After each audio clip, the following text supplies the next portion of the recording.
And then put, we need this here. It's okay if I'm running half a second or half a minute too late, but that's okay. All the way down at the bottom. Here it is. Here's what I was looking for. And boom. Go. There we go. Here we go. The interview, and I'm going to start the interview, and I will be here, but we will run it through, and I'll turn my mic off for right now, and then we will give it in right at 12:30. Wow, we got some just pull up their laptop and play stuff on at concerts. Okay, here we go.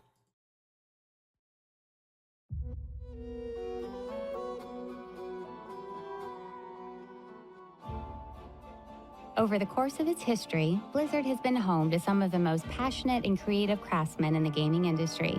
But over the past 20 years, no one has exemplified Blizzard's unique culture and values like Joey Ray Hall.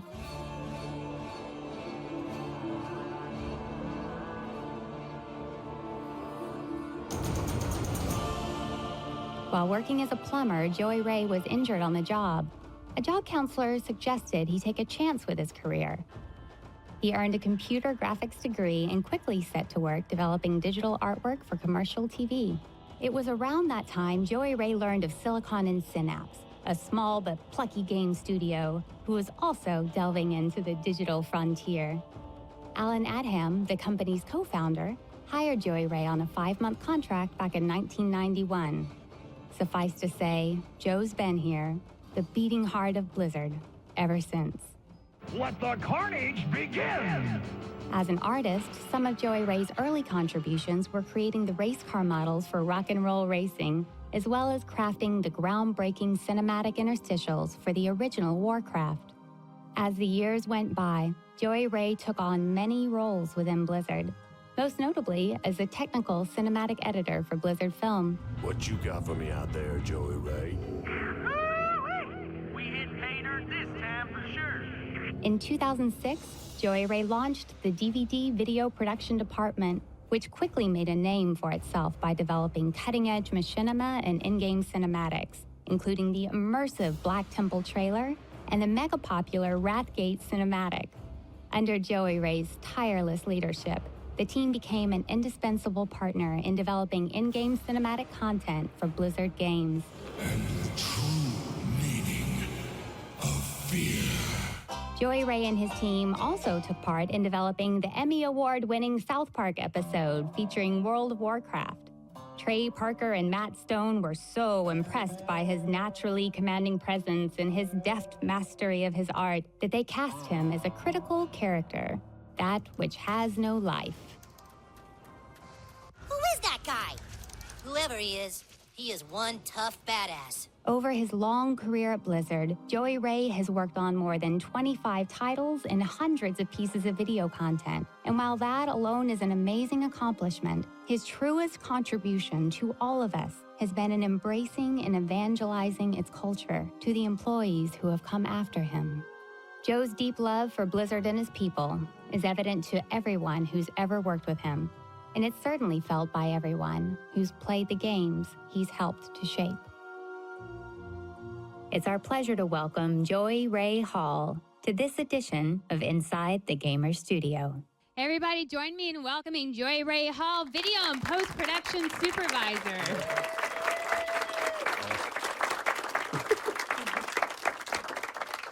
Hey, Joey Ray. I know a few people I have to kill now.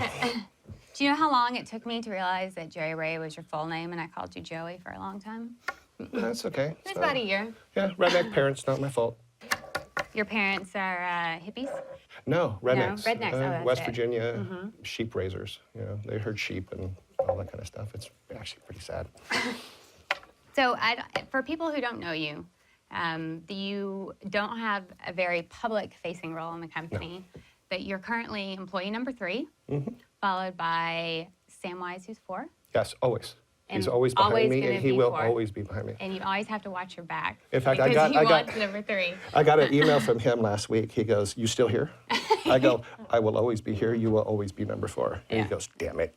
And how long is Joey Ray going to stay here until Sam Watts is Until gone? Sam's dead. Exactly. Yeah. I mean, even if Mike or Frank leaves, I'm still got to be in front of Sam. Exactly. Yeah, always. Yeah. And Bob Fitch is number 5. Yes. Okay. So Because nobody else wanted the job. because no one else wanted the job. Yeah. For people who don't know you, Mm-hmm. you get this gruff, brr, brr, right, facade. I don't have a word Well, I'm for not as that. bad as Frank. No, but- not quite, I don't know. Sometimes, but Well- but you're an amazingly lovable and likable and caring person. So it's a very fun little counterbalance you have going on. Yeah, I really wish you wouldn't say that. But it's true. For everyone who's scared of Joey Ray, he's not scary. He just pretends that he is. In fact, you even admitted to me once that you scare people on purpose just to have fun. Well, yeah. Well, there's always fun to be had with people. Yeah. And sometimes it is the defense mechanisms work very, very well. Right. Yeah, because I am very intense at what I do, and I'm very concentrated on what I do, and sometimes that comes across as just stay away from them. Right. But I'm really thinking about how I can do it better. Yeah. You know, and how I can get into what I'm doing better. Yeah. Yeah. So, work is everything for me. Work is everything for you. That's another thing that's characteristic about you. Is you're Oh, the I'm first blushing. You're the first one here and the last one to leave in most cases. Not as much as I used to be. Yeah. I mean, the last year I've been trying to take more time. I mean, having Angela and the team I have now has given me a little bit more opportunity to, well, go home. Yeah. Yeah, because they're really good at what they do, and it's actually kind of cool to just go and say, I want this, and then come back and go, oh, that's awesome. You know, thank you. You know, and then give it up and send it out to whoever needs it. You know, it's always just fun. Yeah. Well, before we get started talking about work, I want to share my favorite story about you because I think sure. it's a good picture of who you are as a person. So you do have 2 sons that you're very proud of, and who were living with you at a house in Irvine or No, in in Orange Tustin. County in Tustin, and you found a new house that you really loved, and you bought it, and you moved in, and you didn't tell your kids. No, I didn't tell them. No, what had happened is my kids have become of age, you know, and quite frankly, I was tired of living with them. You know, because kids are they're an all-day thing. Yeah. You know, and I had originally went out and I was going to get a small condo and move them into it and move them out of my house. Yeah. And then my accountant guy said, no, don't do that because of association fees, all that kind of stuff. It just wouldn't work out. Right. You know, so what I did was I changed my mind. I go, okay, what should I buy? And he gave me a price range. He goes, do this. So I went and found a house. And I decided that a friend of mine gave me some advice. They go, see if you can move out without them knowing. I'm like, oh, that's brilliant. I'm like, yes, I'll do that. So I got the house, went through escrow, went through them doing a rent back for a month, and moved in, moved out of the other house. They never noticed, never said anything to me. How long? 3 weeks. After 3 weeks, I got a call from my youngest son, and he said, Dad, there's no food in the house. I went, no, there's food in the house. He goes, I'm in the kitchen right now, there's no food. I'm going, well, I'm in the kitchen right now, there's lots of food. He goes, where are you? Yeah. I go, I'm at my house. He goes, your house? I go, yeah, I bought a house. Took you 3 weeks. And then the next weekend they came over and I showed them the house. Yeah, and I told his brother, you know, and I'm like, okay, yeah, I bought a house. I love it. Every time I talk about you, I share that story. I hope that's okay. No, that's fine. I mean, every parent eventually gets there, even once their kids start growing up and they really become a huge pain in the ass. They're like, I wish I could move out. I did. You did. It's awesome. It's like the I opposite. suggest it to anybody that can. Please do. Yes. If I ever can find a way to do that one day, I want to try it. It's not when they're little, though. When you move out when they're little, the police show up. You don't want to do that. Sorry. But I'm Child not protective against care. having a small apartment on the side that you can go to when they're little. It's actually not a bad idea. Have an escape pad. Yeah, Get a absolutely. babysitter. Go to your second Yeah, you apartment. can have your big TV there. You can always know where the remote is. You know, it's just great stuff. You have all your adult mature video games and. Yeah, those two. Okay, before you started Blizzard, you know, like you said, your family, you were an artist, but they were not very supportive No. at all. Well, because of my background, when I was born blind, you know, I was blind till I was 9 years old. And when I finally could see, I started drawing, and I drew what I envisioned, and it scared them really good. You know, demon, blah, blah, blah, blah, blah. Yeah. You know, very, very Christian people didn't, well, Christian then, they got over that. You know, but very not pleasant to them. And I got disciplined pretty hard for drawing the things that I did, so I stopped. Right.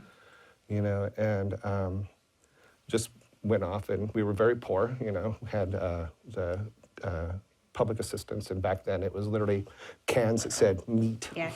Cheese. And cheese. Yeah, you know? right, the cheese. It's like, ooh, I want meat tonight. You know, when you go and you get Spam and go, oh, Spam's awesome, Yeah.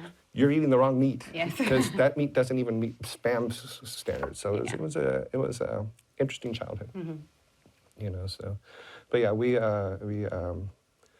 I stopped drawing for years and just went about doing what we do, and you know, pretty much just grew up in that environment, and it was tough. There were some tough times, and Yeah. it was not anything like what would be allowed today. you Right. know? And it wasn't the core nurturing familial No, environment. not a lot of hugs. Yeah. You know, it was quite the opposite. Right. You know, so but you know, they are who they are. They're you who know, they and they're part of why I am who I am. I think it's very important of who you are now, actually, which I want to talk about. So you became a plumber, Yes. which is a There was noble nowhere else to profession. go. There was nowhere else to go, and my best friend, Dave, his dad was a plumber, Yeah. and he just kind of would take me on jobs, you know, because when I was 18 years old, they changed the locks on the house, and I was never allowed back in, you know, so because they're like, we're done, haha, bye. Right. You know, and so my friend's dad took me under his wing and taught me how to be a plumber, and I was a plumber for quite a while. Until know, you were injured. Uh-huh. And I fell down a staircase with a, the plumber thing came after. I had my drug phase that I went through, and after high school and stuff like that, I got over that. Totally. You know, a car hitting you will change that. Have you ever been hit by a car? And Yeah, what I was the- run over on October 10th, 1980. And what was the result of that? The result was I have a plastic elbow. My rib cage was smashed. My left leg was burned up pretty bad, and I lost my left nut. That's where you wanted to go. That's where we were going. I didn't know you wanted to volunteer that, but I'm glad you did. No, everybody's been here a while knows. Chris, you know, right? We call him Joey Ray Ball. That's right. If you look at my character on Lightbringer, that's been there forever, it's Oni Ball. One I ball. didn't know that. Yeah. Onebaul. Okay. I was glad And you his shared pet that. is Fuzzy Ball. So. So you go to And this. nobody's ever complained or turned me in for it, and I've had it for 6 years. So. Yeah, well, I'm sure customer service would let you Yeah. keep it. So you go to the State Department of Rehab, and when Yeah. they have vocational testing, and their job is to figure out, now that you're injured and you can't be a plumber, what could you do? Right. So they give me tests, and they go art and computers. I'm like, okay, what does that mean? And they go, well, we're going to pay for school. And there was no chance of me ever going to school, never Right. going to college or anything. So they paid for me to go start school, and you know, I went and wrote my own program at OCC, and then wrote my own program at Fullerton, and Because they didn't have a curriculum for this type they of thing didn't back have then. one then. You know, for computer animation, there was nothing. It was all presentation graphics and things like that. So learned on the Amiga 1000 using Sculpt 4D, and you know, won some awards for some things that I did, and then went straight from there into TV up in Beverly Hills, and did the American Teacher Awards for the first American Teacher Awards for Disney, and Pair of Jokers for Showtime, and Comic Club Network for Showtime. You know, just graphic stuff, their opening sequences and things like that. It's a pretty big jump from vocational school to working in Hollywood. Oh, I loved it. Yeah. Yeah, because it was interesting, because when I was a plumber, I made 18 grand a year. Yeah. You know, now I don't. Yeah. You know, and to me, I mean, I can't say more about that program, because they've discontinued it. It doesn't exist anymore. And it pays for itself. I'm just amazed it doesn't exist anymore, because it does pay for itself. Yeah. If you think about what I made then and what I make now and how much I'm paying into the state, Yeah.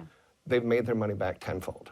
You know, in fact, even more. Yeah. You know, and I don't understand why why they took it out, because it was part of disability then. If you Yeah. were on disability, you went here, and they helped, and it's awesome. It seems like an amazing program. It shouldn't be cut. All right, so after TV, you found out about Blizzard Entertainment. How did you find out about Blizzard? Well, the TV thing I actually really enjoyed, Uh-huh. but my now ex-wife wanted me to be closer, because we lived in Costa Mesa, and I drove to Beverly Hills every day Yeah. for work.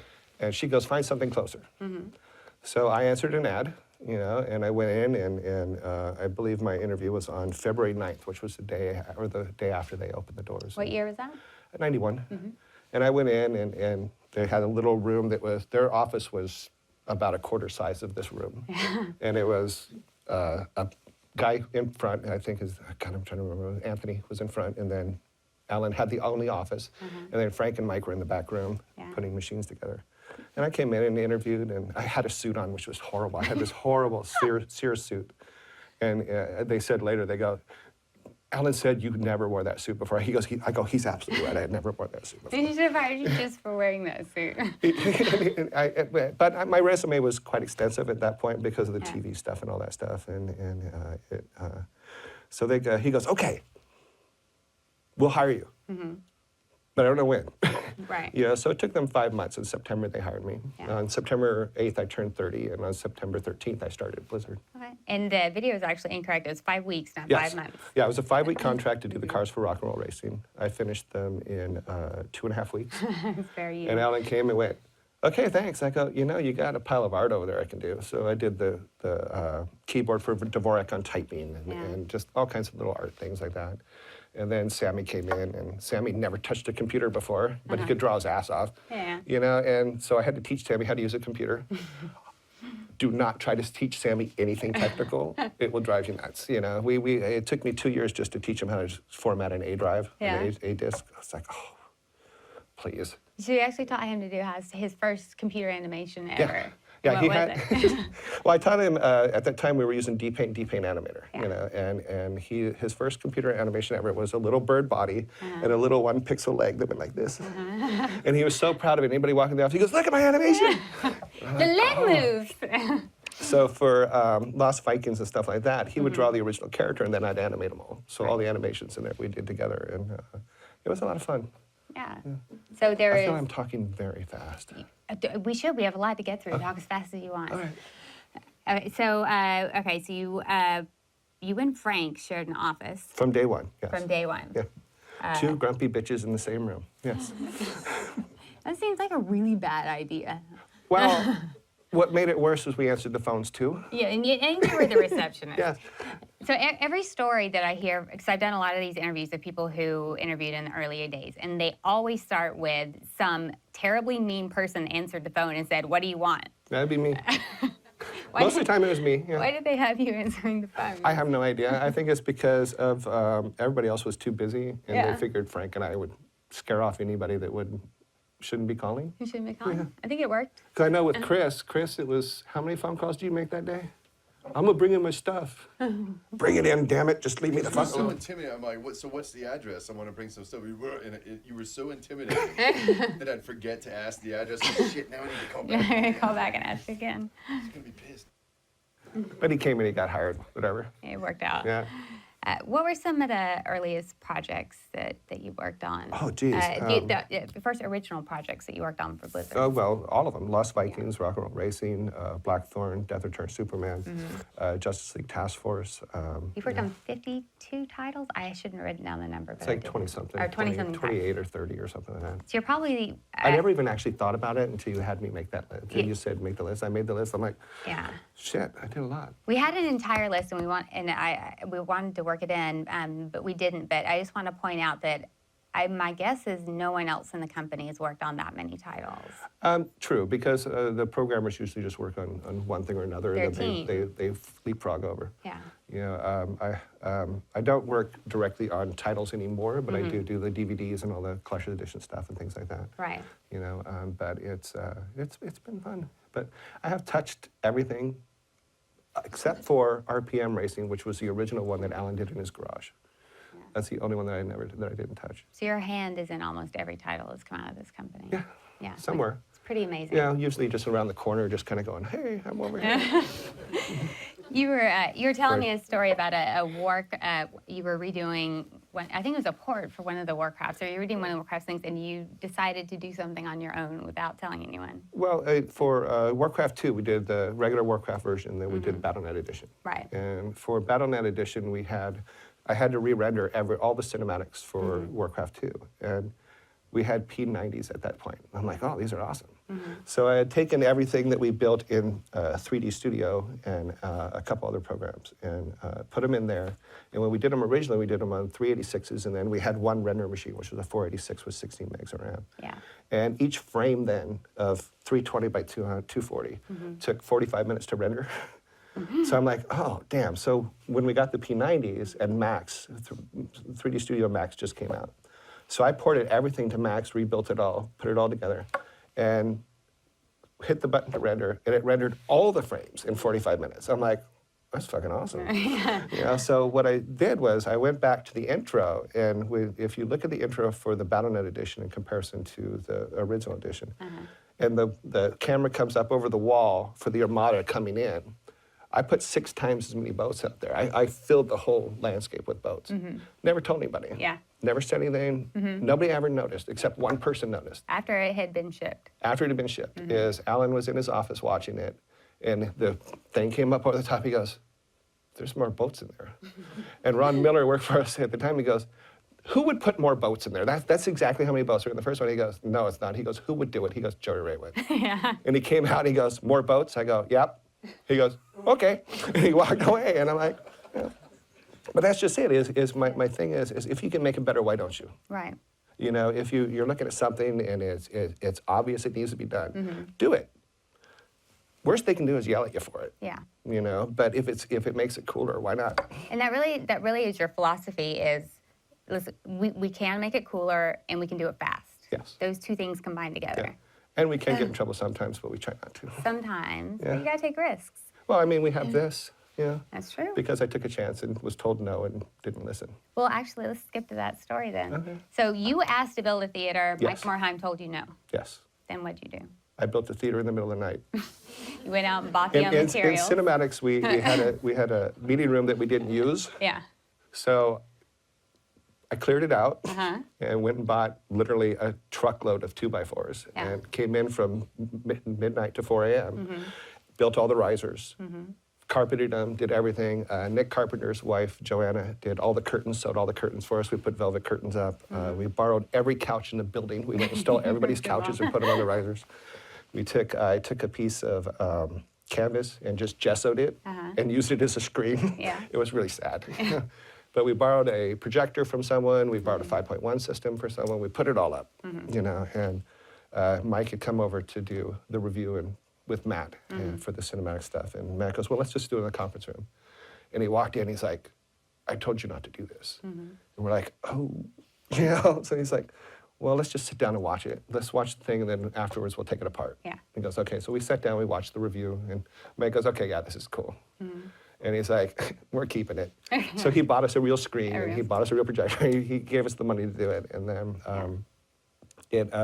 when I left Cinematics, they were trying to update it and didn't get it done. But when we moved in here, Paul came and said, what do you want? I go, I want a theater.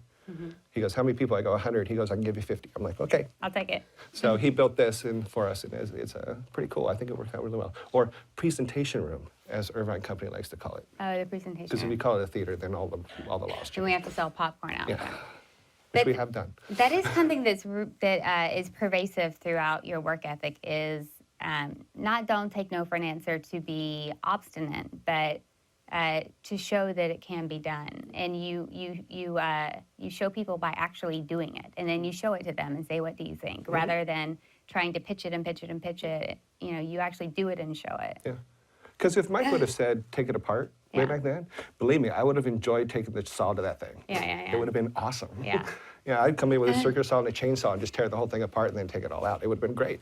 Yeah. But that's just it, is sometimes there are moments when people don't know what you're trying to explain to them. Because whether it's you not being able to make it clear or whether it's just them not being able to quite grasp the concept, Yeah.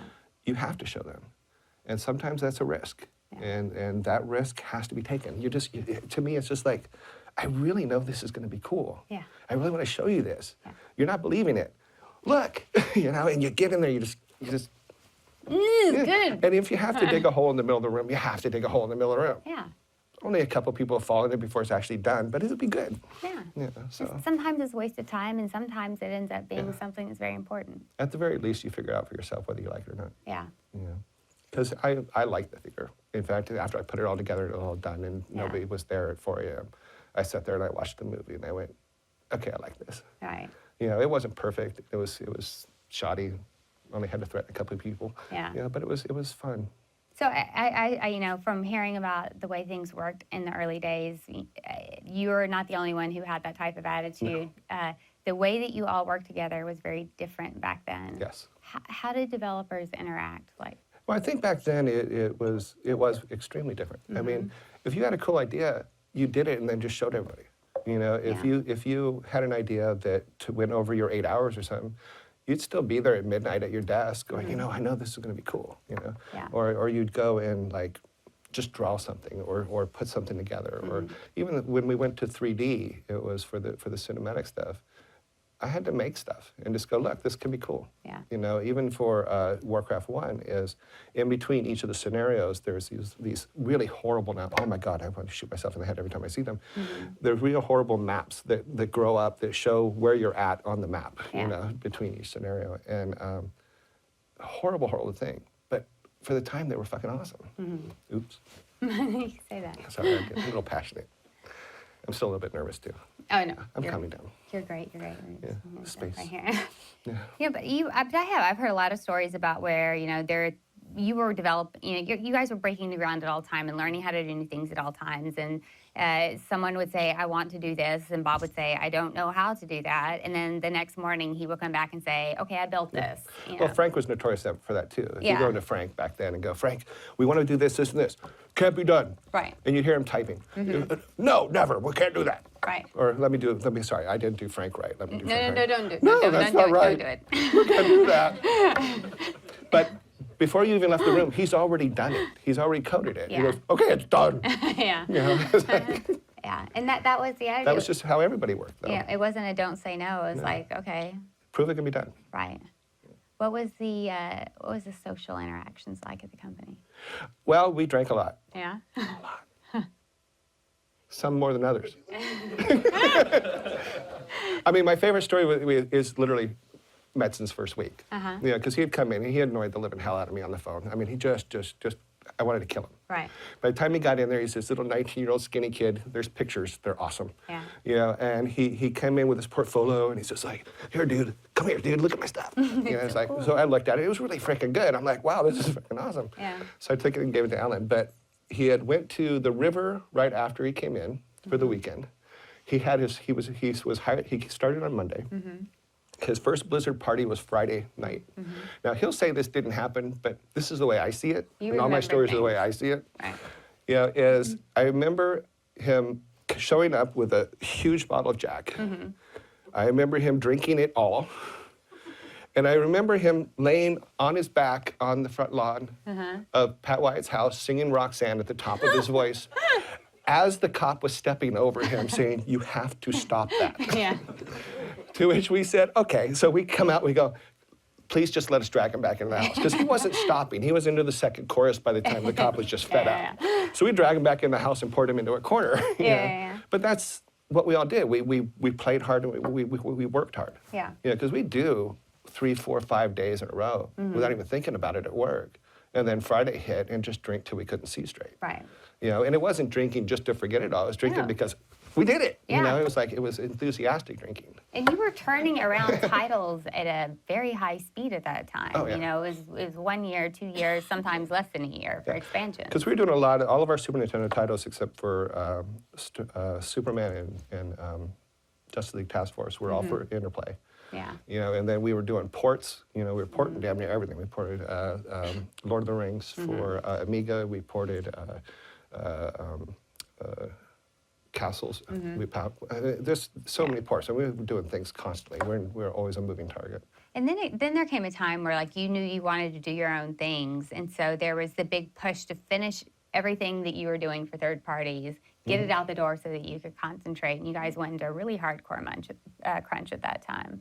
And you moved like 4 or 5 times in the first year too. Well, we moved a few times. Yeah. It was funny because we had this offsite thing last week, and it was right by the Red Hill office. And both Nick did the same thing. As both of us drove past it Yeah. on the way to the meeting, and we looked at the Red Hill office because it's like right there. But what I don't think Nick knew is literally 2 blocks away on Bristol was the second office. Yeah. You know, and we were there forever too. Or wait, yeah, the second, because we had MacArthur, Bristol, MacArthur, Red Hill. Yeah. 50, 131 here. Okay. And you guys played very hard. There were fistfights over video games. Well, there is an incident that happened in that Ron Miller, who well, sorry, usually involved in most things physical. Yeah. And Bob Fitch were playing. For people who don't know who Ron Miller was, he was one of the chief creatives in the early days. Is no longer with the company. Yeah, sure, whatever. Yeah. He was Ron Miller. He's Ron Miller, was a pain in my infamous ass. character. Yes. But he and Bob Fitch were playing Formula One racing. And Yeah. we didn't have a network then. They were playing through a serial port. This Yeah. was at the second MacArthur building. Mm-hmm. That's when we took Frank out in the back and videotaped him running and jumping and doing all those kind of things. We actually used that to rotoscope Blackthorn Mm-hmm. animations. Yeah, but so they were playing, and Bob, being Bob, Yeah. decided he was just not going to race Ron, but just continually run him off the road. Right. Because that's what Bob Fitches do. Which I always thought Bob was a calm, easygoing guy. Oh, Now no, I know no, he's no. a fighter. No. In fact, most of the fights of the early years, Bob was involved in. Uh-huh. Yeah, so he decided to just keep running him off the road. Yeah.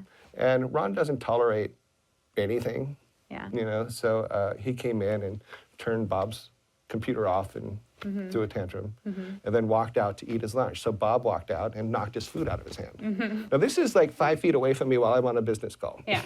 So Ron hit him in the side of the head.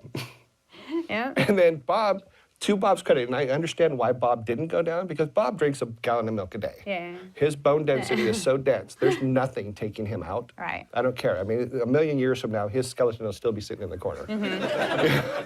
He's not going anywhere. In fact, my concussion that I got on the first hockey team for Blizzard came from Bob because we hit head to head. Yeah. And it literally knocked my jaw loose and a bunch of stuff, and I had to have my wisdom teeth removed. Thank you, Bob. Have another gallon of milk. Yeah. And it's not like this 2% milk. He's like, He's if he the full could go thing. straight from the cow, he would. Yeah. Yeah. But I mean, that sounds crazy to us now, being a 4,000 plus person corporation. If we had heard someone hit someone, it would be the most amazing thing we'd ever heard. But you guys fought. I mean, you loved each other. Oh, we you were very played passionate together. about everything. You were passionate about everything, and physical alterations were totally part of Yelling, the game. screaming, carrying on. Oh, absolutely. Yeah. In fact, I made the decision in 2007 not to yell again. Yeah. So I had a pretty big incident. If anybody ever met Tristan, they'd understand why. But Yeah. I yelled at Tristan pretty hard one day, and I went, I can't do that again. Yeah. Because it's just too much. But back then, we were passionate about everything. There was nothing was held back. Everybody knew exactly how everybody thought or talked, or it's just the way we were. You were a family. Yeah. Yeah. Some cousins you just don't You like. just don't like. And the papa of that family Alan. was Alan. Yeah, Alan's phenomenal. And But you better know what you're talking about before you go into Dad's office, because Dad will make you doubt yourself. Dad will hard. make you doubt Yes. yourself. But he helped you out when you were in a really tough time. Yeah, Alan and Mike both were extremely helpful during my divorce when it was going on, because it happened at a very critical time for Blizzard too, and it devastated me. My son doesn't know this, so he doesn't know everything that goes on, but he does now know because he's right over there. He's sitting here. Hi. Yeah. But yeah, it devastated me quite hard, Yeah. and Alan, he did the best thing for me, which I thought was actually, thinking back on it, was great. He wrote me up. Yeah. I was the first person ever in the company to get written up. And why did he write you up? He wrote me up because, as he put it, he goes, "You're only doing the work of 2 people, and I need you to keep doing the work of 10." But the problem is that I literally would sit at my desk and stare at my computer. Yeah. And I couldn't think. When he wrote me up, it snapped me completely out of it. And I literally went back to who I was. And that was why he did it. He was trying to help you. Yes.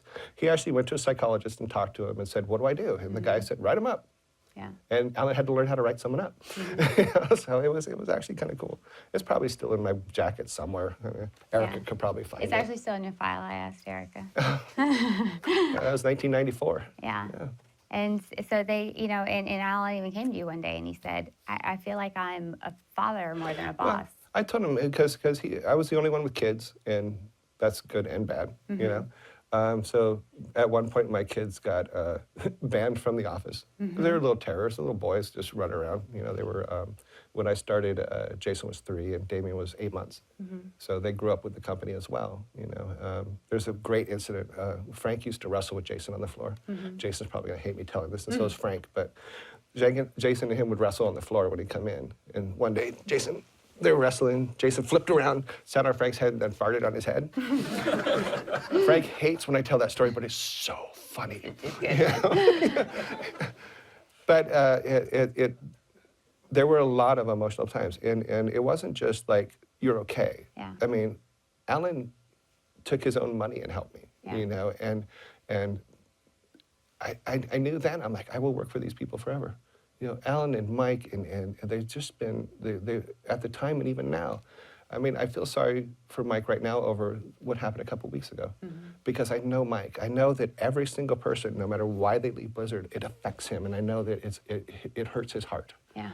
And that's the kind of boss you want. That's the kind of person you want leading you into the fight, because they care. And those two, even now, I mean, I still get calls from Alan. I still talk to Alan. I still talk to all of them. And it's so important, because they are the heart of what it is. Everybody goes, Joe, you're the heart of Blizzard. No, I'm not. They are. Yeah. I am the way I am because of them. You know, and that's why what I think everybody needs to understand. Yeah, it's, everyone might know how carefully Mike has always guarded his employees, you know, all the way from paying them himself. You know, at times Well, they when were needed. using credit cards to pay us at one point. Right. You know, before Warcraft, when we were waiting for royalties from Interplay and stuff like that, Mike and Alan would go and cash in their American Expresses and then pay us. You know, so it's like, that's the kind of boss you want. You want a boss that's just going to go to bat for you every single day. So You know, and that's what I try to do with my guys. Sometimes I succeed, sometimes I don't. So how did everyone view Alan and Mike? It sounds like, you know, when you have startup environments like that, a lot of times you're doing what you're doing partially just because you care about the people at the top. I think that's absolutely right. I think you have to. I mean, I don't think I'm anywhere near a good boss, but it's something that I work at and try every day. Yeah. You know, do I succeed every day? Sometimes yes, sometimes no. You know, there are moments when I have to stop and think very hard on what the next step should be and how to help someone in the department, or even help myself through the department. Right. And that's, a lot of people don't take that time. I think we have to. Yeah. You know, I've always believed that people that want to lead shouldn't, and people that don't want to lead should, because they'll work harder at making sure they're trying to do it right. And you've actually gone to get a doctorate degree in psychology. Yeah. Why? Well, after we turned 20 here at Blizzard, I needed to do something else. I've spent 20 years literally, and my kids will tell you this too, I've spent 20 years literally thinking about Blizzard and nothing else. Yeah. And how to make it successful, and how to do more, and how to do better at my job, things like that. And I was talking to Mike at lunch one day, and I go, I think I'm gonna go back to school. And I was thinking about going to get a business degree. And after talking to him, I thought about it, and I go, you know what? I'm never gonna end up on the third floor. I'm not a third floor kind of person. You know, I'm the guy that's sitting in the dark dungeon, making shit happen and just going, you know. Yeah. But looking at my team and things that were going on, I go, I wanted to do something that isn't Blizzard. So I decided to get a psychology degree. So I started back to school beginning of last year. You know, I'll start my senior year here in a few weeks, you know, and so I'll get my degree in that. And then I will eventually get my doctorate, but not because I really want to, but for one reason only, is at some point, somewhere, Frank Pierce is going to have to introduce me as Dr. Joey Ray Hall. It's going to be glorious. And it will kill him, and I will love every second of it, because it's just funny. But it's, you know, I think that it's very, I think it's amazing that you're spending the time to get higher education later in life because you want to be better for your people. Well, our teams are what we base ourselves on. I mean, if our team is not functioning right, or if we're not getting, I mean, because I demand a lot from my team. My team works very, very hard. We put out a lot of content, not just monthly or yearly, but weekly. Yeah. You know, from BlizzCons to collector's DVDs to the videos you see just popping up. You know, we're all over that stuff. I mean, even here, I mean, I may be sitting here talking, my team's all around us working. Yeah. You know, they're running the cameras, they're doing all that kind of stuff, and they do it for everything. Everything that goes on. They have, I think, 4 filmings today. They got 3 more after this. Yeah. You know, if when you demand that much of them, they have to know you care about them. They have to know that they're in a safe environment. Yeah. They have to know that they can trust you. Yeah. And that's a lot of work. And if you don't do it right, you can destroy a team. You can. You know, so. And just to follow into that, when you started what year did you start the DVD department? In 2002? Oh, geez. When I left Cinematics, so it was 2002, 2003. right after War 3. Yeah. Yeah. You were very famous for, you had a lot of work on your plate. You guarded everything yourself. You were a control freak. Oh, absolutely. That was who you were. Still kind of am a little bit. I'm much better. I'm 60-40. But now you have an employee, Brandon. Oh, Brandon. Yeah, and Brandon's a lovely child. and so you have to learn to now trust someone else. With Wasn't work. good. Well, the first 3 months that Brandon worked for me, I wouldn't let him touch anything I was working on. Right. But what Brandon did, and I give him a lot of credit for this, is he learned from me, from watching me, and because I did let him see how things were done, but I wouldn't let him actually. I was worried about his quality level. Right. So he went and I go, okay.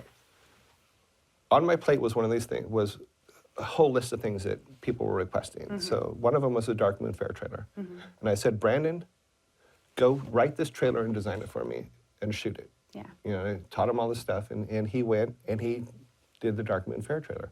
Brought it back to me. I looked at it and made literally probably 20% changes on it, not much at all. Yeah. You know, we finished it up, released it. You know, from that moment on, I let Brandon touch anything he wanted. Yeah. You know, because I knew that he put in the effort to learn stuff he didn't know before. Because he was supposed to just be a production assistant, but I Yeah. made him a little bit more. You know, let's see what you can do. Yeah. You know, and then after that, Tristan and Taryn and Jenny and Joanna and all Yeah. them filled out the team, and we did 28 trailers in 3 years. Yeah. No, sorry, 58 trailers in 3 years. And I think it's an important lesson because a lot of people, at this company are promoted up to management and have to do it for the first time. And that was a big learning curve for you. You did it very late in your career too. Here actually. Well, because I didn't want managing other employees. I never wanted employees because I was afraid I was Yeah. going to hurt them. people. And don't get me wrong, I did. You did. Yeah, I have some quotes on that. Yeah. But you, so just some of the accomplishments that your team has made. You've done 58 trailers. And, you've had over That was the 100 original team. We have a new team. Yeah, the first Yeah. iteration of the team. But there's over 117 million views on YouTube. No, those are only from the Blizzard website.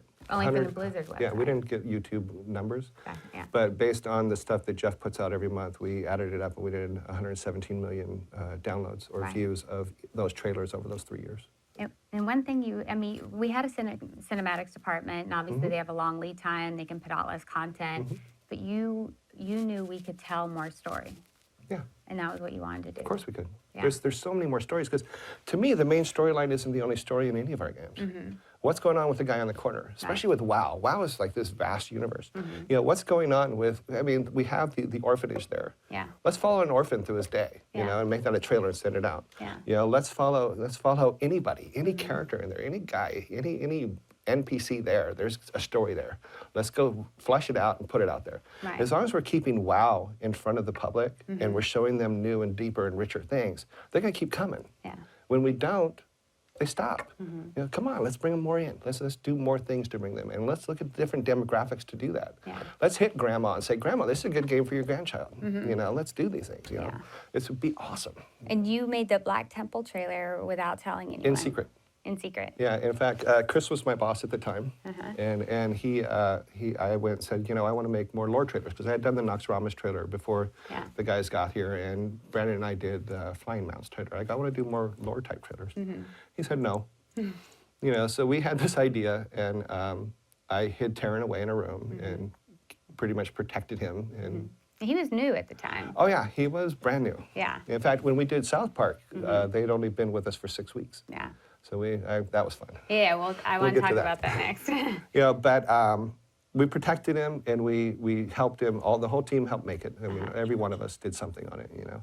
And we got it made, and nobody saw it until the night before show and tell. Yeah. And we brought Chris down and said, "We made this trailer," and he looked at it, and he did what he always does: play it again. You know? He Yeah. goes, that was fucking awesome, you know. And then he'd get up and tickled Taryn's nipples and ran out of the room. Yeah. Anybody knows Chris that's the highest compliment you can actually get from Chris. It means he's very excited. But we also showed Evelyn, who helped us with the lore content and stuff like that, and it brought tears to her eyes. So we like success. You know, good You work. know, I didn't really care from that point. Once Chris loved it, Uh-huh. I really didn't care who else liked it or not. I didn't care if the public liked it. I thought, Yeah. because to me, it's like, people say I have a big heart. Chris's heart is 10 times more than mine. And he knows his product, he knows his world, and he knows what he wants it to feel like when Yeah. people see it. And I think we managed to touch it in that trailer. And I think he saw that, and I thought that was cool. Yeah. I think it really geeked him up. So the next day at Show and Tell was the first time we showed everybody else. And we were showing during the practice, because we do a run through of all the show and tells beforehand. We get there at 6 a.m. and do a run through. And we're showing the video and for the first time. And people are watching it. And Nick was in the room. And Nick's sitting there, he's watching it. And it's playing through. And then all of a sudden he screams, "Fuck!" And I'm like, what the hell? And he looked at me and he looked at it again. He screamed, "Fuck!" again. He goes, "Do your guys do this?" I go, "Yep." "Fuck!" And then just left the room. I'm like, well, okay, that was a good effect. You know? Yeah. So I'm like, okay, you know, and then, but to me, story's always been the issue. Yeah. I mean, there's so many stories. There's not just the main story. Let's hit all of Let's them. hit as much as we can. Yeah. So when Taryn tells the story of that Black Temple trailer, he has a very different perspective. he does. So he was a very, very, very, very new guy Yes, he was. at this company. I pushed those suckers hard. Right, and you know, he taught. I love listening to him talk about working with you. I love it, and Oh, I'm so sorry. he said it's not that things are not stressful, because our job is very stressful. Oh, absolutely. But because of there's a couple key things that you do. You have a very familiar environment. You keep everyone very close. You have breakfast together. You get your mindset that's right for the day. We don't have breakfast so much anymore because it's far away. Because it's far away, but But we you do know, have a breakfast bar in our area. a breakfast bar in your area now. We have to refill all the cereal stuff. But you have a mentality, and you can use your tenure to pull this off. But at Blizzard, we have this culture of artists talk to producers, who talk to producers, who talk to artists, which dilutes the message.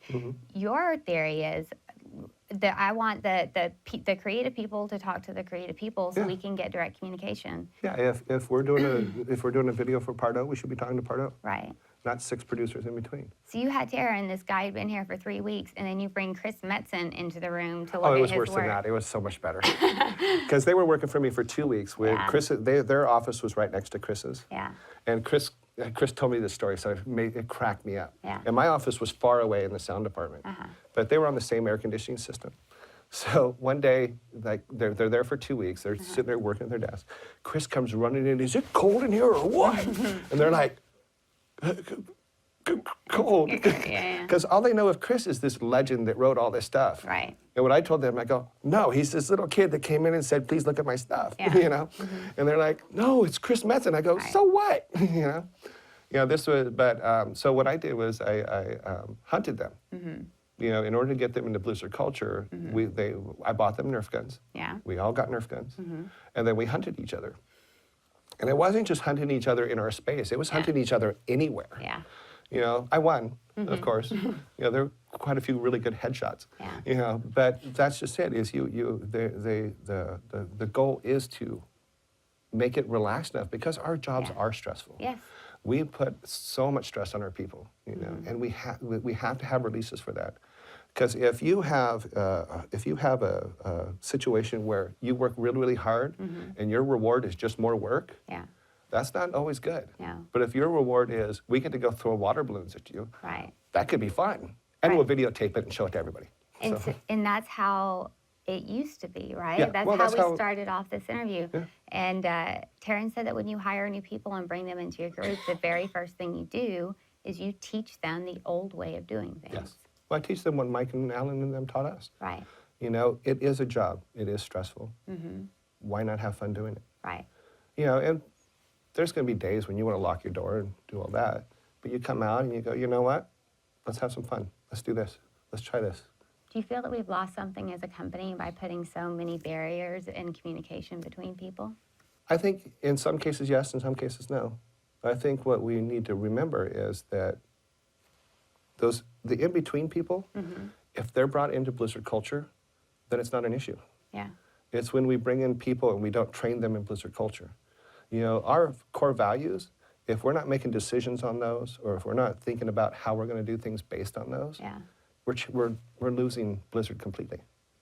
You know, I've talked with Erica a few times about I'd love to see a management training course that teaches our managers how to make decisions based on those core values. Right. Because we didn't know we were developing these back then. It's just the way we thought. Yeah. It's still the way we think. You know, if someone said, well, how would you deal with this? I can align it to a core value. Right. Of course, back then I couldn't because we didn't have names for them. Yeah. Now we have names for them. They're written in brass around the ring out there. But But where does it go after that? where do they go after that? We need to embed them in everybody. And we need to let everybody know that this is the way we're thinking. Because every one of those values is what got us to where we're at. Yeah. So that, to me, that's more important than anything else. And she even mentioned that you guys had conceived of a card game for the training course where you would pose a situation and then you would, you know, use these sets of cards to help develop, like, how would we solve this problem Right. using the core values? Right, here's an issue, and then which core values would you use for that issue? Right. And how would you apply them to that? Yeah. You know, I think that something that could be fantastic. Right. You know, because we can go out and we can train our managers with every training program in the world. Right. And they can be phenomenal managers.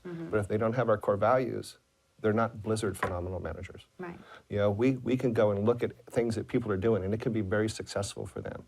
And we can bring it in here, and it could fail miserably because we didn't alter it and modify it to Blizzard's core value, Right. and the way Blizzard thinks and the way Blizzard should work. You know, so I'm very strong on that stuff. No, you are very strong on that. And it's because Erica says, you know, people always use the phrase, they bleed Blizzard blue. She said, you are Blizzard blue. Oh, You know? wow. Well, thank you, Erica. Your goal, everyone has different goals, career goals. I want to be this, I want to accomplish this, I want to do this. Your goal is to make Blizzard better. And your goal is to teach your people how things at Blizzard used to be and keep that old Blizzard in your Well, team. not just the way it used to be, it's the way it should be. The way it should be, yeah. You know, I think that we can get as big as you want. You know, but the bottom line is every single lead in this company has 9 to 10 people that answer to them. Right, Each of those little pods could be little blizzards, right, you know, if they're done right. And I think that it's important to look at it that way. Yes, we are an overall cinematics. We are overall Blizzard. with hundreds But and thousands hundreds of people. thousands of people everywhere doing all kinds of things, playing whatever. Right. You know, but our core Our pods, should always be the family that they are. yeah, You know, because there is nothing I'm going to succeed at without my team, yeah, ever. You know, and when I talk about my team, it's them. When people say, that was awesome, I go, this person did that. You know, because it's important to know, get these people's names out. right, I don't do everything. I don't do anything alone. Everything that comes out of my department is done by other people. yeah, You know, I may go in there and guide them and say what's Blizzard and what's not. But they're doing the work. They're doing the heavy lifting. yeah, I do some still. They're trying to cut me some out. They're trying to get me to advance past that, and I understand that. Yeah. You know, because my value is more towards doing this. You know, getting the Blizzard thing out there and getting the Blizzard feel out there, because in some cases we've lost it a lot. Yeah. You know, we've lost. But what Blizzard is it's the safety. Safety to make mistakes. Safety to try different things that nobody else would. You know, and if you provide that environment, then it's you get a lot more cool stuff out. But you do create that safety for your team. You're very honest with them. You Oh. give them tough love. But on the other side of it, you have their back when you're Oh, of talking course. to other people. Yeah. And they know that. Well, it takes even more than that. I mean, it's just like if the department's attacked, it's my fault. If the department's rewarded, it's their fault. Yeah. You know, that's the way it has to be. You know, I will never throw my people under the bus outside my department, ever. There's no reason for it. Will we have our disagreements inside the department? Absolutely. Right. We have them all the time. You know, but when it comes down to it, these are my people, and it's my job to protect them in every way possible. Even when they completely mess up, I will take the hit for it. We had a situation like that with Tristan, where the monk trailer didn't go over very well with the company. I went in and I said, okay, this is my fault. Yeah. Should have never been released. You know, a lot of people liked it, but it wasn't polished to the point that I usually expect things to be done. You know, failure several places, technically my failure. Right. But you give them that creative freedom. Oh, to do absolutely. what they- They say that the mantra of the department is "Show me cool stuff." Yeah. Yeah. Not make this follow this whatever. It's like, show me cool stuff. Yeah. Right. Yeah, because Blizzard, the Blizzard look and feel evolves. It has to. You know, it's going to, if it's cool, if we like it, majority of people out there are going to like it. But that was the rule back then, too. We made games that we like to play. Yeah. You know, so. I'm going to pull up one question on my iPhone, which is very unprofessional, but it's something that your team, it's a quote from your team that I didn't get to print out. They're all wrong. They're liars. They're all wrong. Okay, but I think it's important They're because not allowed to talk about me. the reason all this is important is because really what you do is you concentrate so much of your time making sure that the core values operate through your team, and that's what Inside the Gamer Studio is about. So Right, but we don't talk about core values anymore. right, It's you just do action. that. It's through just action. Right. It's through action. So this is how people who work for you see that. Oh, God. I would say that he has a deep love and care for this company and his team and invests his time into people. Not many people can say that about people with the longevity with a company, but Joey Ray truly believes in the values and holds true to what Blizzard was built upon. And then I don't handle compliments well. I'm not going to tell you said these Okay, things. cool. And no matter how the company has grown over the years, Joe's always held to the notion that Blizzard's most important resource is its people. Of course. And his dedication and strong work ethic has been a real inspiration for all the new employees that come into the company. Well, when you work 16 hours a day, they can't complain about making them work 12, right? But they want to do it. They want to do it, right? And then Well, that's just it. It's one of the things that came up Yeah. a while ago is someone said, well, you have to force your guys to do overtime. I go, Yeah. I've never had to force my guys to do overtime. My guys will come to me and say, I want to stay and do this. I want to stay and make this right. right. And I'll go, okay. You know, some departments do use quotas for overtime and stuff like that as mandatory overtime. Right. If they're happy in their job, you never have to ask them that. You never have to force them to do that. They will do it because they want the product to be awesome. Right. You know, and that's the way I've always looked at it. You know, foster that environment, and then you don't have to worry about the rest. I agree with you. Yay. And also tying back into the beginning, you didn't have that nurturing family environment, right? Not at home, no. Not at home. Right. And you do that for your children. And Well, but they would argue that. They would argue that. We'll talk about it later. But Adam and Mike gave that to you, Oh, Alan and Mike were phenomenal, and still are. and they were your family. And now, in turn, you've given that family to your team. I think it's my responsibility. I think it's all the manager's responsibility is to carry over what Blizzard stands for Right. every single day. If we don't, and then we will lose sight of what Blizzard is, Yeah. and it'll just become another machine. It'll become Sony or EA and stuff like that, and nobody will care. And I don't want to see that happen. And that responsibility, and from what I'm hearing from you, lies on the managers. It lies on everybody, every On single person. every single person. Because a manager can do all he can. If your employee doesn't believe it, Yeah. you're screwed. There's point. nothing you can do. You have to really show them and teach them that this is real, Yeah. that there is trust. Because a lot of people come from companies that do not care Right. in any way, shape, or form. You're a Nope. number, get the job done, get out. You know, and we need to not do that, in my opinion. Yes. Yeah. So we have to get to questions. Okay. 'Cause this clock goes so much faster than other clocks, I swear to goodness. But before we do that, I want to talk South Park story. Okay. So people who don't know, your team actually went down there and did the machinima on site. Yeah. You knew you were going to do this opportunity. You brought you packed your employees into the car. They didn't know where they were going. Yeah. What happened? Well, basically what happened is I know the Cinemax team went and talked to them first, and then because of time constraints and stuff like that, they couldn't do it. So Shane suggested that we give it a try. You know, Right. Shane DeBerry, which I thank him for. It was actually very nice of him because we were a very young team then. In fact, the guys had only worked for me for about 6 weeks. Yeah. Yeah, and the first time we went up, I took Tristan up first, and I didn't tell him we were going. We just drove up. And he goes, where are we going? I go, I can't tell you. We'll just drive. We got up there. We walk in there, and he's like, oh, we're at South Park. I go, yeah, we are. Yeah. I go, don't worry. They're not here. You're never even going to see them. You know, we're here to talk to JJ and some other guys. So set him down, and Matt and Trey come in, just sat on either side of him. Just sat down. He's just like, oh, I go, work. Yeah. Yeah, so and we ended up we basically built all the characters at that time, to show that the characters could be built in game and that they would work out. And so we came back, did all that stuff, came back, and they made the decision, like, I guess the next day. Okay, we're doing it. Pack everybody up, let's go. So I told Tristan, I go, you can't tell anybody where we're going. So I didn't tell the team. We drove up there, same thing. Whole team packed in my Prius at the time. Very small car. And got up there and walked in. They all went. I go, don't worry, you're not going to see them. Of course, they walked out immediately. We spent 2 weeks up there. Yeah. Doing from like 9 a.m. to 3 a.m. They bring food in every 4 hours. God, I don't understand why they're not big as houses up there. You had 16 computers set up on Yeah. one table? Yeah, so it was us and some guy from Lee Sparks and Rob Foote and Shane and a couple other people. Yeah. We spent a couple weeks up there and had Nerf gun fights with them and did all the usual things that we just do because they were all doing them too. They're like when Trey walks out with a Nerf gun, you kind of go, okay, it's on, let's go.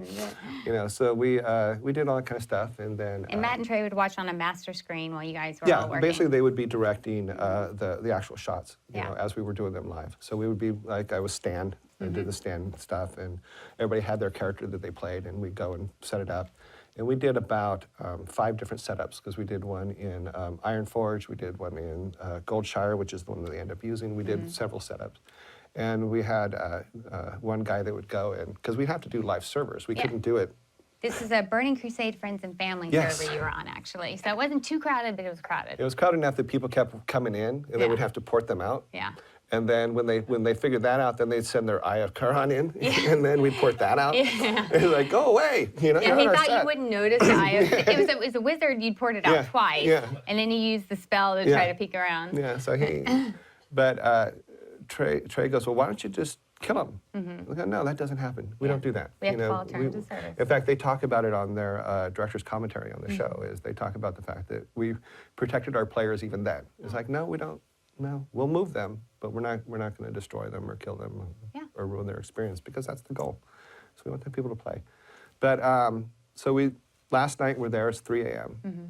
And we're looking at the last shot that we're doing, and Trey's at the board, and a picture comes up, and I see the picture, and I'm going, and it goes down immediately, and he looks at me, and I'm like, in my mind, I'm going, that kind of looked like me. And I'm like, no, just go back to work. So I went back out. And June, their lead animator, comes out. And he goes, Joe, we have to talk.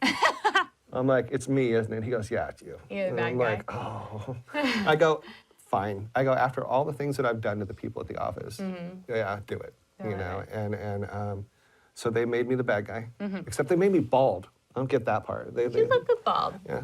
But it's funny because they did 4 different versions of me, and I see myself in the background of other shows now and then. Yeah. So like when Britney Spears is getting her head blown off in the Times Square about ready to kill her, I'm standing off the left going, kill her!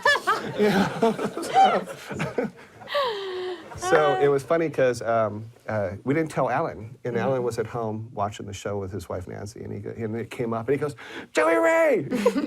And he called me, he goes, it's you, isn't it? I go, yeah, it was me. He goes, that's awesome. Yeah. And then Mike told me afterwards, he goes, it's actually kind of cool that you are on South Park, because he remembered, and he reminded me, back in '94, I brought a little cassette tape in of Spirit of Christmas and showed it all to them, and we all giggled over it. So I introduced them to South Park, and it was, and I got to do this. And then you won an Emmy. And then on my birthday, they won the Emmy. On my birthday that year, they won the Emmy for it. That's pretty, and it was the #1 downloaded video on Xbox for what felt like 3 years. Yeah, the best part is if you look at concurrency on WoW, is up, South Park.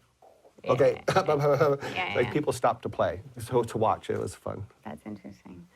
All right, because we're running out of time, there's like 4 other things I want to cover, but I'm going to quickly ask some questions from the external office, and then we're going to open up questions to the audience. Let's start with this one. This is from Ryan Cooley, who's an in-game service representative. Oh, I understand that you enjoy a good practical joke. So what would you consider the greatest prank ever while at Blizzard? With a good sense of humor being a valuable trait while working as a video producer, what was your favorite prank? My favorite? My favorite's still the Grumpy Bear t-shirts. Oh, yeah. When we were in Paris in '98, I went to see StarCraft. We were at dinner with Frank, and he was called by his pet name. His date called him, he's just my little grumpy bear. I giggled my ass off. I couldn't help it. So I, when I got back to work, Elodie sent me a little picture of the grumpy bear on his little rain cloud, and I made 40 T-shirts because that's what you do. You know? And I started Totally. passing them out. When you get on someone's nerves, you make it into a T-shirt. Yes, of course. Yes. Yeah, so I made the T-shirts, started passing them out, and then Frank was not pleased. Yeah. There's a lot more to the story. I don't know how you say we're okay. almost out of time. So, Yeah. so what I did was I took one of the T-shirts up to Paul, and I told him the story of what happened. It's a little bit more involved story, but I told Paul everything that happened. He's laughing. He goes, "What do you want me to do?" I go, "I want you to wear this T-shirt in the next executive boardroom." He goes, "Okay."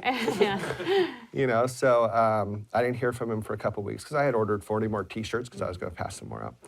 Yeah, and I ran into him at BlizzCon and he was packing shelves and he goes, "Oh, here's what happened." I was in my office and Pardo and Frank were in there and he goes, "I had my T-shirt." Turn around. "What's that?" He goes, "This is my Grumpy Bear T-shirt." And then Frank sat down at a table. Well, next 5 minutes to you after that, after I was at the lunch tables and Frank just sat down and did his best Frank Grumpy. I want a fucking medium. And I go, "It'll be on your desk when you get there." So I sent a medium up to his office. Perfect. That's still my favorite one. Okay. There have been several others. Putting Paul Sams up and half naked in a cage on the screen was fun too. That's a good one. All right, let's do a career-focused one because we had a few of those. Let me find. Okay, this is from Robert Band, who's in Game Services in Cork. And if someone's looking to further their career in the art of video editing with Blizzard, what would be the best way to go about it? What field should they branch out into, and should they be able to multitask into other areas such as storyboarding and scripting? I would say no on the storyboarding. Scripting, yes. You need to be able to understand scripts. You know, you need to be able to read them and visualize them and things like that. The best thing anybody can do is do the job you're doing now better, and then show that you then, in the meantime, learn the skill sets. Like go out and learn After Effects, go out and learn Final Cut, go out and learn Avid, you know, things like that. But if you're not doing the job you have now, you're not going to do that job good either. Right. You know, you need to really buckle down and do your job and show that you can do your job, and then people will think about you for those newer jobs that come up. Do the best you can do with what's Absolutely, on your plate. every day. So if people want to start lining up for questions for in the audience, and I will do the last couple of these while you do that. Sunshine will meet you in the aisle. Okay, Emma Sadler, who's in-game service representative for Cork. She asked, what piece of work have you done so far that is dearest to your heart? And what have you worked on that ended up receiving a bigger response, positive or negative, than you expected? Oh, wow. That's... Well, it's bizarre because whatever I'm working on now is always the most important thing. I'm blessed or not blessed with the ability to completely forget about what I've already finished. You know, Yes. Move on. In fact, because that's just it, is if I'm giving thought to previous things, I'm not concentrating on what I'm doing. You know, and that's very easy for me to just turn that off. Right. You know, I liked the camaraderie and things that we had in the early years. I love all the Super Nintendo stuff. They were just fun to make because it wasn't 5 years in the making. It was like, have an idea, 6 months later, it's on the shelf. Right. You know, those were phenomenal times, and they were great. You know, but I would say that. I mean, I think that's the easiest way to put it. Yeah, I think there's a lot of value to those times and what you learned. But we do some amazing stuff now. In fact, when people finally see like the Diablo DVD and things like that, the Blu-ray one that we did this time, it's some pretty cool stuff. It has an Easter egg. Yeah, it does. Do you want to talk? Okay. It has a really cool Easter egg. Yeah, we haven't You're even gonna told love the whole team doesn't even know about that one yet. Ray knows about it and a couple of the producers, but the whole team doesn't know yet. So we're not going to talk about that. I don't know about it either then. All right, do we have our first question? Just so you know, I cannot see you because of the light, so... It's a guy with a beard. Oh, okay. That narrows it down. Yeah, hopefully the sound will carry through the beard. You mentioned that you were pretty much the first person in the company to have kids. Do you have any advice for those of us who have kids on being a dad at Blizzard? The number one thing I would say is when the opportunities arise, take it and hang out with your kids. I think one of the mistakes that I made is I spent too much time in the early years, even though I enjoyed it, and I didn't spend enough time with the kids when I had the opportunities. I think that's very important because no matter what, Blizzard will survive you taking a couple hours to go hang out with your kids. And don't do it. Don't have kids. It's a little late for that. Hey, well, like I always say, you'll spend 2 years trying to get them to walk and talk the rest of your life trying to get them to sit down and shut up. So, Hey, Joey. My name's Cliff. Actually, I worked with you a couple times. Yeah. I just had a couple of questions as far as have you seen the transition of how software has changed over the years, like editing software and whatnot? Do you see any like new trends coming up, like as far as what kind of softwares you're looking at, or? I'm really hoping just to go to the brain chip and get it over with. I think that the tried and trues when it comes to editing are always the best. I think we're going to be moving into Avids here soon. I think that that's going to help out quite a bit. It's going to solve a lot of the problems that we're having with some of the lesser softwares that weren't made for as much damage we put them through. It's a matter of finding software that can keep up.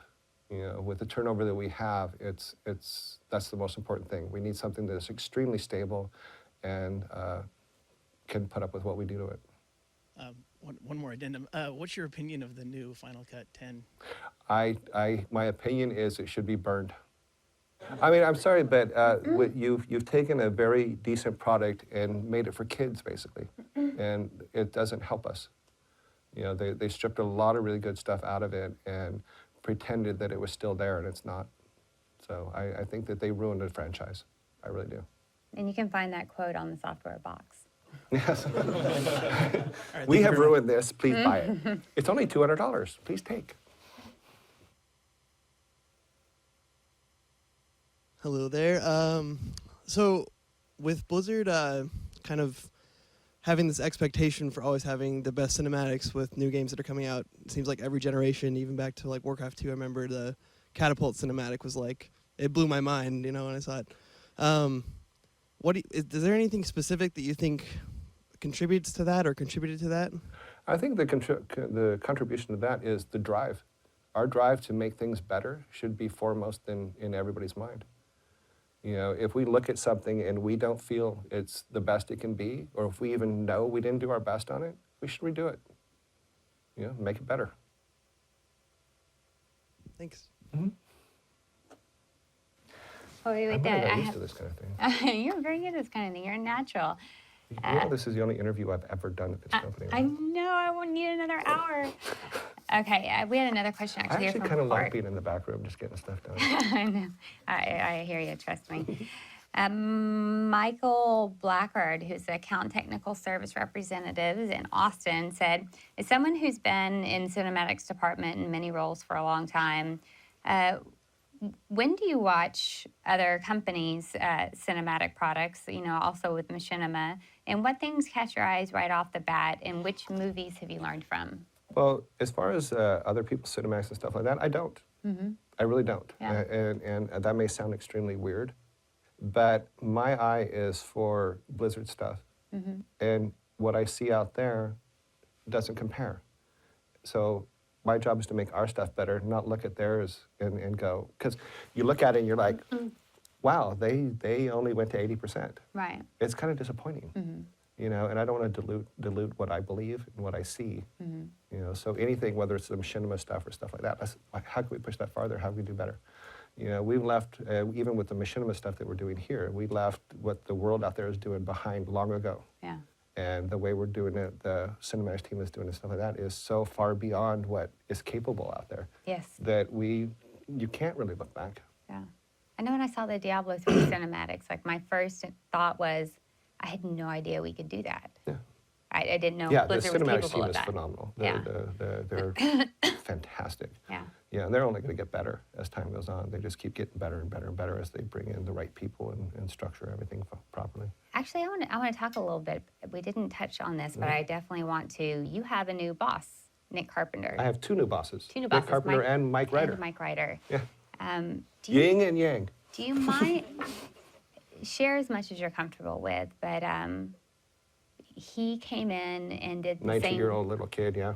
He came in when he was officially your boss and did something that you do for your people, which was offer you safety. He offered me safety and trust. Yeah. You know, and that's something that's extremely important to me. Even when my first meeting with Mike Ryder, I said, I will do phenomenal things for you if I trust you. Yeah. And Nick has always known that about me. Nick and Chris, we've known each other forever, you know. If I don't trust my boss, I can't do what I do. Right. Because I can't take the chances that I need to take in order to make our stuff what it needs to be. You want to know they have your You know, back. absolutely, Yeah. constantly. And I'm going to say it. You can edit it out if you don't like it.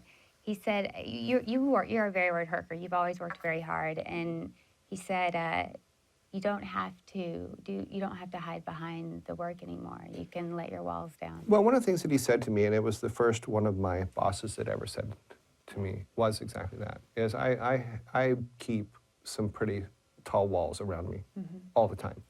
You know, not just physically, but mentally as well. And he and I had a long talk about that. And he goes, you know what, Joe, it's okay. You're safe. In fact, you're going to make me tear up, so I'm not going to. He goes, you're safe. What you've brought here over the last 20 years is phenomenal. You have to understand that. My problem with all that is this, is to me, I haven't brought enough. Yeah. You know, I have to work harder. I have to do better. You know, and part of it is my childhood probably doesn't help that in any way, shape, or form. You know, but I'm just driven to do more. And I used to joke with the guys that I have to believe that I can be fired at any minute in order to do what I do. And I'm learning not to believe that. Right. You know, and that's a scary environment for me. You know, but I'm learning it. You know, so I even realized that the layout of my office prevented anybody from getting near me. Yeah. You know, so I changed that at the beginning of the year. I've made a lot of adjustments. I'm allowing Angela, is my new producer, I'm allowing her to do more things that I would normally just keep under my vest and hide and things like that. And I'm learning how to do those kind of things. And you opened up your office to where, like, mentally you were showing your team, we are now open and I actually let my back to the door, which is something I've never done. Yeah. Yeah, people attack you when you do that. But that's okay, I have a knife, I'm ready. You know? You know, but it's a different way of thinking for me, and it's an adjustment that I'm working on. Okay. Because I'm not used to safety, shall we say. Yeah. But, although you provide it, it's something that Well, you have because to learn it's to important. accept. Yes. Yes.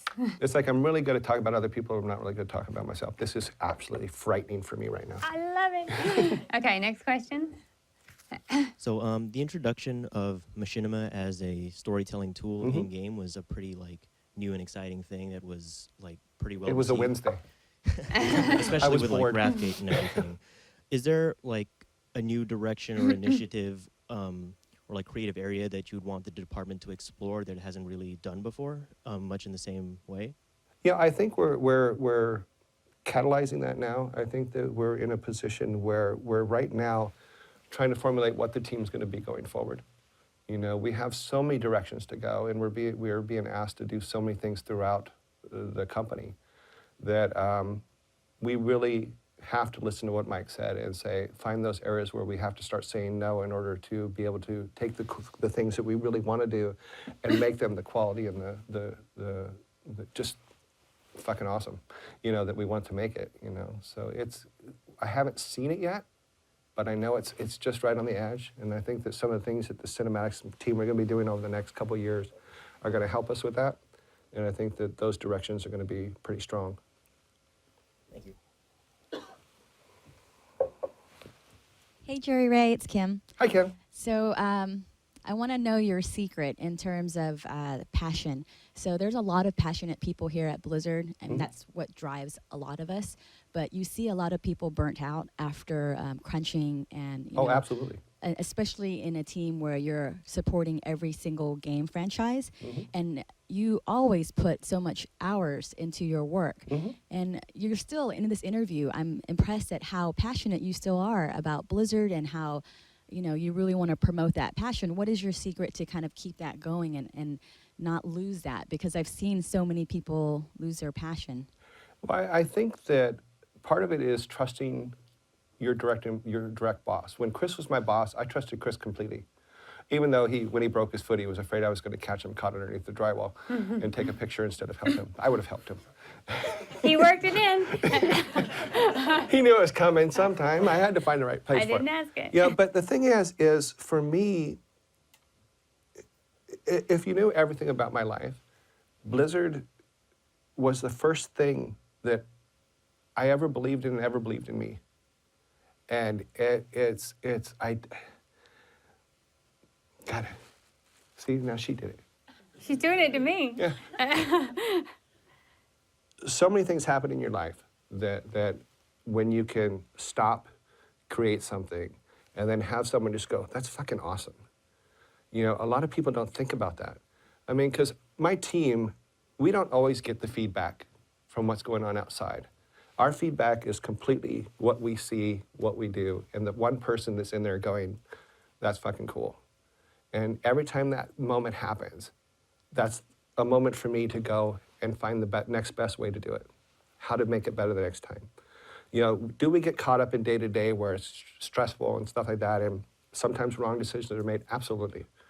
But if your boss believes in you, has your back, and you can go out and do things that you never thought possible, then that's what drives me. Every dream I ever had as a kid, eating Spam and meat and cheese and all that stuff, every single dream I ever had has come true here at this company. I got to hang out with Ozzy Osbourne. When I was in high school, taking acid and smoking pot, you know, Ozzy Osbourne was it, you know. It was just like, oh my God, you know, sold their souls to rock and roll. Play it again, you know. I can't, it's very difficult to me to put in words. This is my passion. Showing people that these things are possible and showing them that there's more to it than just coming in, punching the clock and drawing the color blue for a month. You know, there's more to it. You're part of something that's bigger than yourself. That's bigger than the biggest thing in the world for what we do. And that's awesome. And now I'm just babbling. Well, no, I think, but you also, you alluded to this earlier too, and this is what I heard from your employees, was that the society of trust, and that you're constant, like you're hard on them, you give them tough love, but the goal is to create cool stuff. And so it's not as if, there's always a grind, but for them, they know that they're being pushed to be able to do things that is going to motivate them and keep them motivated. Well, there's more to it than that. I mean, I also believe that we have some very talented people here. And sometimes you have to let them run in a direction. Yeah. And let them know that you trust them to run in that direction. Even though at first it may seem like it's wrong, they may come up with something that you never even thought of. Yeah. You know, I learned that with Taryn and the original team. It's like, dude, that sounds like a really good idea. Show me it works. Show me how cool it can be. All right, we have time for one more question. I hope I answered you, Kim. If not, we can talk later. Hey, Joey Ray. So my question is kind of combining this entire interview and seeing how infectious your passion is. And I know a lot of people at Blizzard are here because it's Blizzard and not because of the job that we do. You talked about getting higher education, you know, what the next steps are for your team, but is there any consideration of you being that, you know, chief in command for Blizzard culture down the road, and instead of just, you know, you being infectious and teaching what Blizzard culture is to the people that are in your direct team, taking a different position so you can, instead of focusing out to our customers, focus more inward to make sure that culture never goes away? I would love to. If that's what they want me to do, I'll do it. You know, because to me, I mean, there's nothing more important than our people here at all, you know, and making them feel what a lot of us felt in the beginning. You know, there's nothing more important than that. You know, because if, as sad as this may sound, there's 1,000 little me's out there, it's going to be interesting if nothing else, you know. But They have great hair. great hair. I grew it myself, yeah, and it's graying badly, yeah.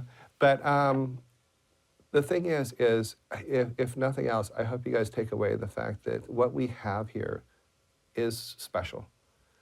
And there are moments when it does feel very corporate. But in those moments, we have to pull back and look at what our values are, look at what we really believe in, and see that this is awesome. What we're doing 20, 30 years ago, completely impossible to do. I have friends now that every day they hate going to their job. I get up in the morning, I can't wait to get here. I'm the first one here, 8:30 every morning, I'm here. You know, because I love coming in here. I love doing what we do. You know, and if you don't, look at the other jobs out there. They're not fun. We have fun every single day, and that's more important than anything else. And it's hard, and it's rough, and there's moments when everybody in the room needs to be shot with a cannon, you know, but at the end of the day, when you deliver that product and Metzen or someone looks at it and goes, that's fucking awesome. You're just like, yeah, that's fucking awesome. What's next? You know, and that's cool. Awesome, thanks. But Joey, if they want me to do more of that ambassador stuff, I for can, Blizzard you know, Culture. whatever. Everyone sent a letter to HR saying you think it's a good idea. All right, so we're going to close out. Erica's right there. She Oh. got it. Sorry, I forgot you were going to be here. She has a nice bright yellow shirt on over there. So. Oh, good, good. All right, we close out the Inside the Gamer Studio, much as Inside the Did I do Actor okay? Studio. Okay. Okay. With 10 questions. Ah, You can pass, okay. or you can use a lifeline and call a friend. Chris, you ready? All right. Yeah. Number 1, what is your favorite word? Favorite word? Get it done. No, I don't have a favorite word. Right. There's so many. Get it done, is it called Yeah. phrase? That's a phrase, sure.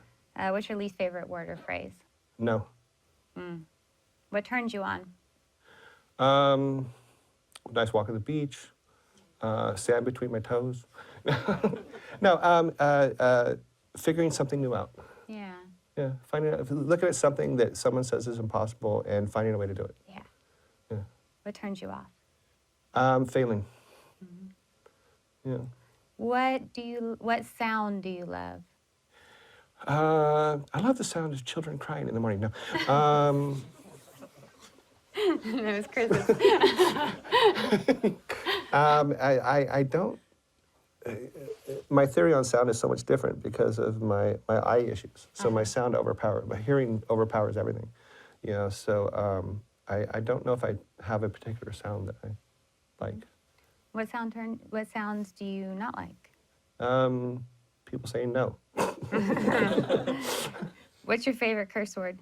Fuck. Fuck, fuck, fuck, fuck, fuck, fuck, fuck. I'm pretty sure that this is going to be my last profession. This is what I want to do. I am where I want to be, you know, and when I leave here, I'll leave here to be buried. Aw, that's a terrible way to end. Well, we're talking years now. You asked the question. I just You answered it. At least I'm going to be buried in my Cobra, though, so it's going to be good. What profession 'Cause he would can't have it. What profession would you? I just love it when they were 14 going, Dad, I'm going to be a really good driver. No, you're not. What profession would you not like to do? Janitor. Plumber. Same thing. Plumber. If heaven exists, what would you like to hear God say when you arrive at the pearly gates? What would I like to hear, or what would he say? I'm pretty sure I'm sure he's going to go, really? I think more than likely he's going to go, you should have taken more vacation time. Yeah. Because I got the notice today. You are tapped out. Please go on vacation or you're going to lose money. Which is why you will. I don't vacation. Which is why you will end up there sooner rather than later if you don't take that time. Vacation's bad. Vacation's a bad thing for you. It just is. I did it once. It was horrible. Yeah. My last vacation actually was for Mike's wedding. We went to Hawaii, and I was there for 2 weeks. 5 days in, I wanted to swim home. Yeah. You know. But then Chris showed up, and we drank for 4 days, and it was a lot of fun. It was fun. Singing Roxanne the whole time. Yeah. It is unfortunately time to go. We're 5 minutes over, and one thing that we didn't get to talk about, which I'd like to talk to you, maybe we could release on BlizzNet or something, or maybe they'll say no, but the 10-year anniversary video that you guys made. Oh, that horrible thing with them bungee jumping. Okay, so you guys all saw the 20th year anniversary video, right? It's very polished, very professional. Everyone sounds very smart. The 10-year anniversary starts off with Star Wars graphics coming down the screen, people bungee jumping, and Alan saying this is better than sex. Which at that time for him it was. Which it was. And Probably still is. Don't know. And then it ties up with oh come on, where's that Top card? 10. It ties up with the top 10 reasons to work. It's just such a It's just raw. juxtaposition of what we have now. But okay, here it is. Top 10 reasons to work at Blizzard, and no matter how you dress, people Top 10 listen. reasons it's great to work. It's great to work at Blizzard. No matter how you dress, people still listen to you. We don't care if you marry your sister. True. Number 8, Rogaine is free. Yeah, that was for Frank. Number 7, you will always have someone to shave your head with. Number 6, girls will be seen with you. Number 5. If you're not, even when you're not waving a dollar. I couldn't write them. Number 5 was a president as a child on a tricycle. It was Mike on his little red tricycle. It was awesome. Number 4 was you get to ride in Alan's new car. Which He was on a camel in front of the pyramids in Giza. Yes. I wrote number 3 was clothing. Clothing optional. Clothing optional. Mhm. Number 2 was the Men of Blizzard calendar. Yes, we had Seth Thompson in cinematics. Right. He posed for a calendar in college, and his Mhm. sister sent it to me. Had to use it. And number 1 was the senior vice president was half naked dancing in a cage. dancing in a cage. And the video closes with "I like big butts and With I cannot lie." Paul Sams in a cage in London, in a go-go cage in London over a bar. Yeah. So in just 10 years, we've become very sophisticated. Oh yes, we have. So what message would you like to leave these people who only know sophisticated Blizzard? I think the message would be have more fun with what you do, because it is what you do. I think that's great. All right, thank you so Okay, much for you're being welcome. here today. Thank you, guys. all.